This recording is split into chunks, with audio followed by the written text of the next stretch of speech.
बहू बनी ड्राइवर। मंजित की शादी रोहन से होती है। रोहन को नशे की बुरी लत लगी होती है।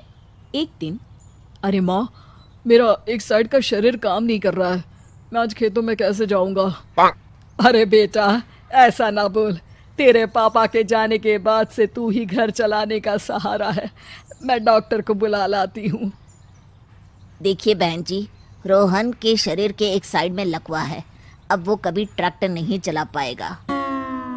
घर में मनहूसियत का माहौल हो जाता है। लीजिए माँ जी, रोटी खा लीजिए। अरे बेटा, मुझे तो भविष्य की चिंता हो रही है। मेरा एक ही बेटा है और वो भी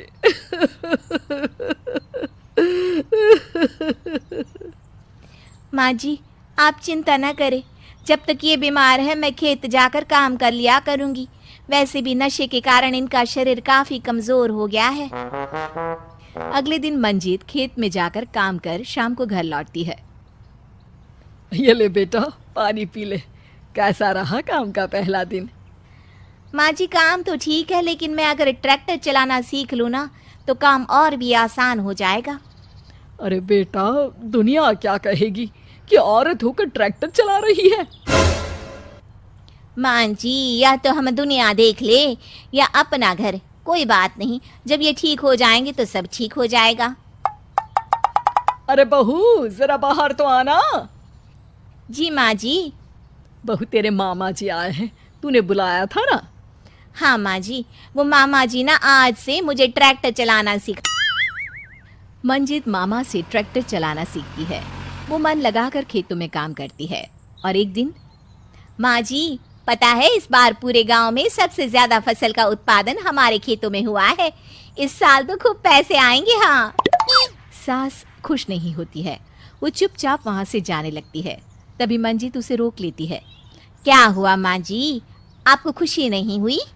बेटा, आज डॉक्टर साहब बोल रहे थे कि रोहन के ठीक होने के लिए 5 लाख रुपए की ज़रूरत है।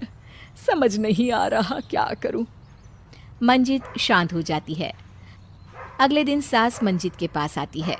बेटा, ये मेरे गहने हैं। इसे अपने गहनों के साथ जोड़कर सुनार को दे आ। जितने पैसे हो ले आ। डॉक्टर को आज ही देने हैं। मंजित अपने गहने और सास के गहनों को लेकर दुकान में बेचकर पैसे लेकर घर आ जाती है। माँ जी, सिर्फ 3 लाख रुपए का ही इंतजाम हो पाया है। बाकी के पैसे कैसे आएंगे?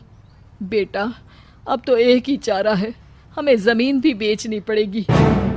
माँ, खेत बेच देंगी तो खाएंगे क्या?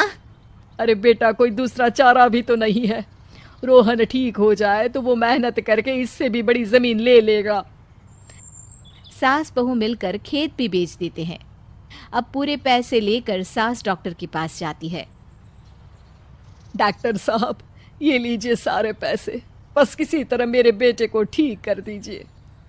आपका बेटा ठीक तो हो जाएगा, लेकिन 6 महीने का समय लगेगा। सास बहू सोच में पड़ जाते हैं कि अब तो कोई जरिया भी नहीं रहा जहाँ से उन लोगों को कमाई हो। अब कमाएंगे नहीं तो खाएंगे क्या?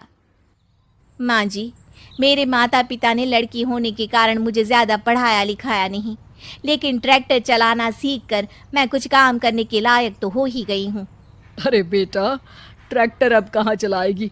खेत तो बिक गए हैं। माँ जी, मैं किसी और के खेतों में दिहाड़ी में काम कर लूँगी, कुछ तो पैसे आएंगे ही ना। ये कहकर मंजित काम करना शुरू कर देती है। जैसे तैसे उन पैसों से गुजारा चल ही रहा था। माँ जी, पास के अस्पताल से मुझे नौकरी के लिए ऑफर आया है। पैसे भी ये 4 गुना ज़्यादा मिलेंगे और अब खाने पीने दवाई के साथ हम कुछ पैसे भविष्य के लिए भी जोड़ पाएंगे। लेकिन काम क्या है बहू? माँ जी, मुझे अस्पताल की एम्बुलेंस चलानी है। अरे, तू तो मेरी बहू नहीं, बेटा है बेटा। ज़रूर जा बेटा। और हाँ, तूने पूरे गांव में एक मिसाल कायम कर दिया कि हर काम हर कोई कर सकता है। उनके लिए लड़की या लड़का होने की कोई ज़रूरत नहीं। मंजित मन लगाकर काम करना शुरू कर देती है। आगे जाकर वो खुद का एम्बुलेंस भी खरीद लेती है और अब तो उसका पति भी ठीक हो जाता है और सब पहले से भी ज़्यादा खुशहाल जिंदगी जीने लगते हैं।